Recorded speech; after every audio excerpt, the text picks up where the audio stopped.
வணக்கம். இந்த பதிவில் நம்ம மரபு சொற்கள்ல வினை மரபு பார்க்க போகிறோம். அம்பு, அம்புக்கு அம்பு எய்தான், அம்பு எய். ஆடைக்கு ஆடை நெய்தல், நெய். உமிக்கு உமி கருக்கு. அதே போல ஓவியம்க்கு ஓவியம் புனை. கூடைக்கு கூடை முடை. சுவருக்கு சுவர் எழுப்பு. செய்யுள் கவிதை இயற்று. பா அப்படின்னாலும் பா இயற்று அப்படின்னு தான் சொல்லணும். சோறு உண். தண்ணீர் அல்லது நீர் குடி.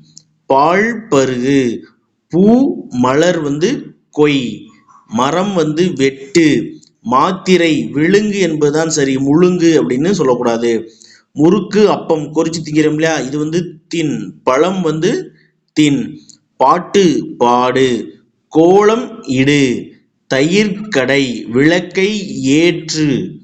தீ மூட்டு. படம் வரை. கூரை வேய். காய்கறி அரி.